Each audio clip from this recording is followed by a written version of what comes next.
कुल्हड़ ले लो, छोटे छोटे सुंदर सुंदर कुल्हड़ ले लो, छोटे बड़े कुल्हड़। ये है शिव, जो पेशे से एक कुम्हार है। एक वक्त था जब शिव के पुरखे इस काम की वजह से दूर दूर तक जाने जाते थे, लेकिन शिव तक आते आते मिट्टी से कलाकारी के इस हुनर की कद्र बहुत कम हो गई थी। ना तो दिवाली पर मिट्टी के दिए बिकते थे और ना ही अब लोग मिट्टी के बर्तनों को इस्तेमाल करते थे। दूसरी तरफ मिट्टी के बर्तन बनाने के सिवाय कोई दूसरा काम न तो शिव को भाता था और न ही आता था। बदहाली में दिन गुजर रहे थे, लेकिन शिव उस दिन पूरी तरह से टूट गया जब पैसों की कमी की वजह से वो अपनी बीमार माँ का इलाज नहीं करवा सका और उसकी माँ उसे हमेशा हमेशा के लिए छोड़कर चली गई। हे भगवान, ये दिन दिखाने से तो अच्छा था कि आप मुझे अपने पास से बुला लेते। मैं अपनी माँ को नहीं बचा सका और अब अपनी बहन को खिलाने के लिए भी मेरे पास कुछ नहीं है। आखिर ऐसी जिंदगी का क्या मतलब है भगवान। इतना कहकर शिव फूट फूट कर रोने लगा। तभी उसे अपने कंधे पर किसी का हाथ महसूस हुआ। शिव ने फौरन पलटकर देखा तो वहां पर एक बूढ़े बाबा खड़े थे जो वेशभूषा से एक साधु नजर आ रहे थे। बच्चा, वो बाहर ठेले पर जो मिट्टी के कुल्हड़ रखे हैं वो तुम्हारे हैं क्या? जी बाबा जी, वो मेरे ही हैं। अब बताइए। बच्चा, मुझे बस एक कुल्हड़ चाहिए, लेकिन तुम्हें देने के लिए अब मेरे पास पैसे नहीं हैं। कोई बात नहीं बाबा जी, आप ऐसे ही ले लीजिए। वैसे भी अब उन कुल्हड़ों का कोई मोल नहीं है। इतना कहकर शिव ने अपने मिट्टी के कुल्हड़ों में से एक बड़ा सा कुल्हड़ उठाया और उसे लाकर उन साधु बाबा को दे दिया। और फिर, बच्चा, मैं एक खास पूजा करने जा रहा हूं, आओ तुम भी शामिल हो जाओ। भगवान तुम्हारी सारी मुश्किलें हल करेंगे। नहीं बाबा जी, मेरी मुश्किल का हल शायद भगवान के पास भी नहीं है, और वैसे भी मेरे पास एक फूटी कौड़ी नहीं है जिससे मैं पूजा में रखने के लिए कुछ भी खरीद सकूं। तुझे क्या लगता है बच्चा, भगवान अपने भक्त की भक्ति को उसकी चढ़ाई चीजों से तोलते हैं? और किसने कहा कि तेरे पास कुछ नहीं है? ये कुल्हड़ तो तूने ही दिया है। चल, अब जल्दी से इस कुल्हड़ में साफ जल भर कर ले आ, पूजा में जरूरत होगी। शिव उन साधु बाबा की बात मानकर अपने उस कुल्हड़ में साफ पानी भर कर ले आता है। फिर साधु बाबा उसी मंदिर में एक खास पूजा करते हैं। उस पूजा में शामिल होकर शिव को भी बड़ी शांति मिलती है। फिर पूजा पूरी होने के बाद, ले बच्चा, अब से इस कुल्हड़ को हमेशा अपने ठेले पर रखना, लेकिन कभी किसी को बेचना नहीं। लेकिन बाबा जी, ऐसा करने से क्या होगा? शिव के सवाल का साधु बाबा कोई जवाब नहीं देते, बस मुस्कुराकर उसके सिर पर हाथ फेरते हैं और वहां से चले जाते हैं। उनके जाने के बाद शिव ठीक वैसा ही करता है जैसा कि साधु बाबा ने उससे करने को कहा था। कई दिन गुजर गए पर शिव के लिए कुछ नहीं बदला। फिर एक दिन, बहुत प्यास लगी है, पानी का नल तो है सामने, पर ऐसा करता हूँ इस कुल्हड़ से ही पी लेता हूँ। वैसे भी इसे बेचना तो है नहीं। शिव ऐसा ही करता है। पानी पीने के बाद वो बाद के लिए उसी कुल्हड़ में थोड़ा पानी भरकर रख लेता है। और फिर कुछ देर बाद, अरे भैया, जरा जल्दी से 50 कुल्हड़ बांध दो, आज घर में फंक्शन है और डिस्पोजेबल ग्लास कहीं नहीं मिल रहे। लाओ, जरा जल्दी से कर दो भैया। उस लड़के को देखकर ही पता चल रहा था कि वो बहुत जल्दबाजी में है। वो कुल्हड़ उठाने और बांधने में खुद शिव की मदद करने लगता है। इस बीच उस लड़के की परछाई उस कुल्हड़ में रखे पानी पर पड़ती है। लड़का तो कुछ ही मिनटों बाद वहां से चला जाता है, लेकिन उसके वहां से जाते से ही पानी से भरा कुल्हड़ अपने आप हिलने लगता है। अरे ठेला तो बिल्कुल सीधा खड़ा है, फिर ये कुल्हड़ क्यों हिल रहा है? कहीं पानी में कुछ गिर तो नहीं गया? यही सोचकर शिव कुल्हड़ में झांक कर देखता है और वाकई उस कुल्हड़ के अंदर उसे जो दिखाई दिया उसके होश उड़ाने के लिए काफी था। शिव को कुल्हड़ के पानी में कुछ तस्वीरें दिखाई दे रही थी जो असल में उसी लड़के की थी जो अभी अभी शिव से कुल्हड़ खरीद कर ले गया था। उन तस्वीरों को ध्यान से देखने पर शिव ने महसूस किया कि उसके ठेले से कुछ ही दूर उस लड़के को एक गाड़ी ने टक्कर मार दी है। उसके सारे कुल्हड़ टूटकर जमीन पर बिखर गए हैं और इस सब में उस लड़के को भी काफी चोट आई है। क्या है ये सब? लगता है दिमाग फिर गया है मेरा। शिव फौरन उस कुल्हड़ का पानी फेंक देता है और जो कुछ उसने देखा उसे अपना वहम समझकर भूल जाता है। फिर 2 दिन बाद वही लड़का वापस शिव के सामने से गुजरता है, लेकिन इस बार उसकी हालत पहले से बहुत अलग थी।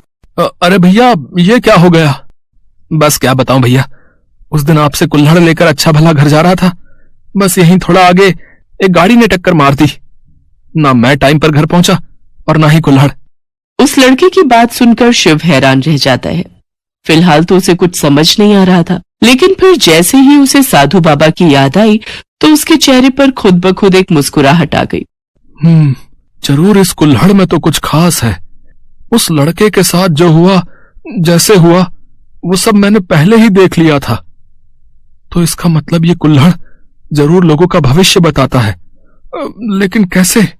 शिव इसी सवाल का जवाब ढूंढने की कोशिश में लग गया, लेकिन फिलहाल उसके पास वक्त कम ही बचता था, क्योंकि ये भी सच था कि जब से शिव को वो कुल्हड़ साधु बाबा से मिला था, तब से ही शिव के बनाए मिट्टी के बर्तनों की खूब बिक्री होने लगी थी और शिव को अब पहले से ज्यादा बर्तन बनाकर रखने पड़ते थे। फिर एक दिन, अरे शिव, अरे कैसे हो भाई? बस काका अच्छा हूँ।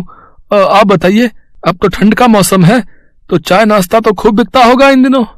हाँ भाई, भगवान की दया से बढ़िया काम चल रहा है, लेकिन अब ग्राहकों की डिमांड है कि चाय डिस्पोजेबल में नहीं बल्कि वो मिट्टी के कुल्हड़ों में चाहिए, तो बस सीधा चला आया तुम्हारे पास। अरे अरे, ये तो बहुत ही बढ़िया है काका। बताइए कितने कुल्हड़ बांध दूं? कम से कम पूरे हफ्ते का काम तो चल ही जाए। ऐसा करो 500 कुल्हड़ बांध दो। क्या 500?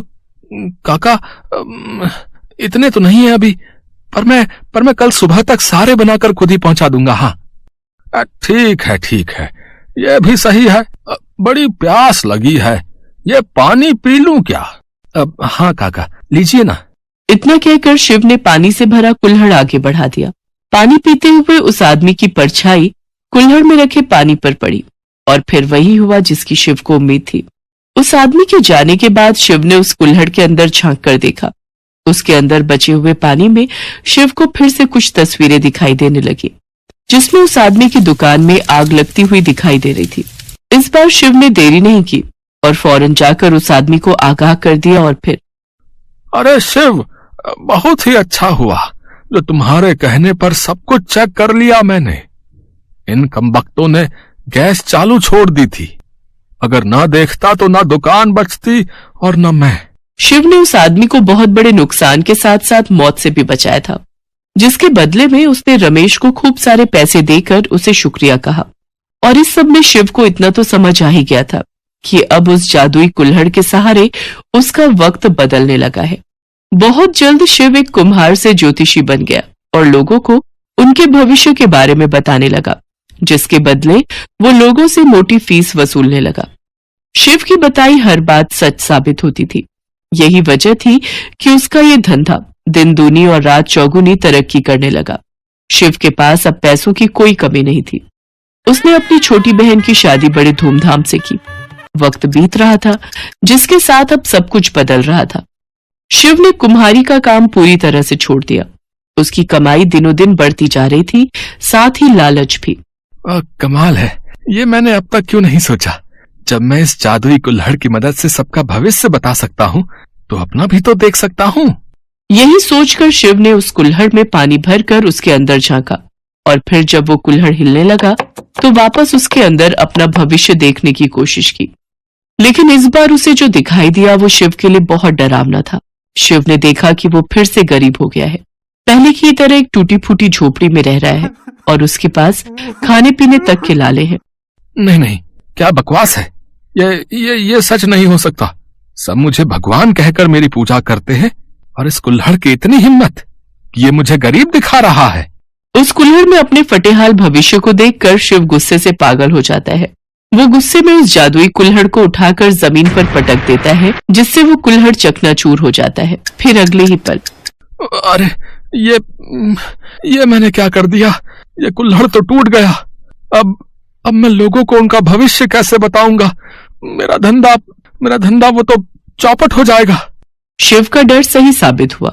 अब उसके पास जादुई कुल्हड़ नहीं था, इसीलिए अब वो महान ज्योतिष भी नहीं रहा था। उसने जितनी जल्दी तरक्की की थी, उससे भी जल्दी उसका सब कुछ बर्बाद हो गया, क्योंकि जब वो लोगों की मदद नहीं कर पाया तो लोगों ने उसे धोखेबाज करार दे दिया और खुद को इस सब से बचाते बचाते उसका सब कुछ खर्च हो गया। अब शिव का वर्तमान वही था जो उसने उस जादुई कुल्हड़ में पहले ही देख लिया था। अब वो फिर से एक गरीब कुम्हार था, लेकिन उसके साथ फिर से कोई चमत्कार हो, इसकी उम्मीद उसे खुद नहीं थी। जादुई कटहल। ये कहानी है मीरा की, जो माता रानी की परम भक्त थी। बचपन से ही उसका कोई भी दिन माता रानी की पूजा के बिना शुरू नहीं होता था, और अब शादी के बाद भी चाहे उसकी दुनिया पूरी तरह बदल गई थी, लेकिन माता रानी के प्रति उसकी श्रद्धा में कोई बदलाव नहीं आया था। जय अम्बे गौरी मैया, जय श्यामा गौरी, तुमको निस दिन ध्यावत, मैया जी को निस दिन ध्यावत, शिव ब्रह्मा ओम जय अम्बे गौरी। मीरा, ओ मीरा, मुझे खेत जाना है, जल्दी से कुछ खाने को दे दो। मीरा ने माता रानी की आरती को छोड़कर अपने पति की बात का कोई जवाब नहीं दिया। तभी उसके दोनों बच्चे पिंकी और मोनू वहां आ गए और अपने पिता कन्हैया से बोले, बाबा स्कूल जाना है, अगर देर हुई तो मास्टर जी बहुत डांटेंगे। आप माँ को बोलो ना हम दोनों के लिए खाने का डब्बा देने को। मैं क्या बोलूं बेटा, देख तो रहे हो तुम्हारी माँ का ये पूजा पाठ जब तक खत्म नहीं होता तब तक तो वो ना तो किसी की बात सुनेगी और ना ही अपनी जगह से हिलेगी। लगता है आज हम सबको भूखा ही जाना पड़ेगा। इतना कहकर कन्हैया दोनों बच्चों के साथ घर से बाहर जाने लगा, लेकिन उससे पहले ही मीरा ने आवाज दी, अरे रुक जाओ जी, इतना भड़कने से पहले जरा अंदर कमरे में जाकर देख तो लेते, खाना बनाकर कब का रख दिया है मैंने। और तुम दोनों, तुमसे कहा था ना कि खाने का डिब्बा तुम दोनों के बस्तों में मिलेगा, सुनते नहीं हो एक बार में। बस करो मीरा, बच्चे ही तो हैं, नहीं ध्यान दिया होगा। हाँ ये बच्चे हैं और आप 60 साल के बूढ़े, सब कुछ हाथ में चाहिए। अब चलिए, माता रानी की आरती तो छुड़वाई दी बीच में, अब चलकर खाना खा लीजिए, भूखे पेट तो नहीं जाने दूंगी घर से बाहर। और तुम दोनों नाश्ता करके फौरन स्कूल जाओ, वरना मास्टर जी से पहले मैं तुम दोनों की पिटाई कर दूंगी। मीरा गुस्से में थी क्योंकि उसे माता रानी की आरती बीच में ही छोड़नी पड़ी थी। वो सब कुछ बर्दाश्त कर सकती थी, लेकिन माता रानी की पूजा में विघ्न उससे बर्दाश्त नहीं होता था। कन्हैया और बच्चों को भेजने के बाद मीरा ने तसल्ली से माता रानी की पूजा और आरती की और फिर घर के बाकी कामों में लग गई। तभी अचानक घर के दरवाजे पर किसी ने दस्तक दी। अरे राजेश्वर भैया, पिंकी के बाबा तो खेत गए हैं।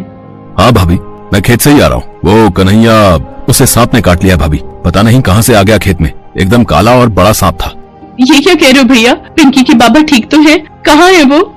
सब लोग उसे अस्पताल लेकर गए हैं और मैं आपको खबर करने चला आया, आप जल्दी से मेरे साथ चलो। मीरा ने फौरन जाकर माता रानी के सामने से चरणामृत उठाया और भागी भागी अस्पताल पहुंची, लेकिन तब तक बहुत देर हो चुकी थी। डॉक्टर साहब, मुझे मेरे पति के पास ले चलिए, ये माता रानी के नाम का चरणामृत है, इससे मेरे पति को पिलाना है, मुझे पता है इसे पीते ही वो बिल्कुल ठीक हो जाएंगे। देखिए, हमें माफ कीजिए पर अब कुछ नहीं हो सकता। सांप का जहर आपके पति के शरीर में कुछ ही मिनटों में फैल गया था, यहाँ आते आते काफी देर हो गई, वो अब नहीं रहे। डॉक्टर की बात सुनते ही मीरा के हाथों से चरणामृत का बर्तन जमीन पर गिर गया और वो खुद भी बेहोश हो गई। मीरा ने कभी सपने में भी नहीं सोचा था कि कन्हैया इस तरह उसका साथ छोड़कर चला जाएगा, पर मीरा अब कुछ नहीं कर सकती थी। उसे अपने दोनों बच्चों की खातिर खुद के अलावा हालात को भी संभालना था। कन्हैया के पास खेत के नाम पर बहुत ही थोड़ी सी जमीन थी, जिसमें एक वक्त में वो एक ही सब्जी या अनाज उगा पाता था। जब कन्हैया की मौत हुई तो उस वक्त खेत में कटहल की फसल लगी हुई थी, लेकिन ये किस्मत का खेल ही था कि खेत में उगे हुए लगभग सारे कटहल कीड़ा लगने की वजह से खराब हो गए थे। तो अब मीरा के सामने बड़ी मुश्किल थी। हे भगवान, सिर्फ ये एक कटहल ही थोड़ा बहुत ठीक दिख रहा है, पूरी की पूरी फसल खराब हो गई, अब क्या होगा?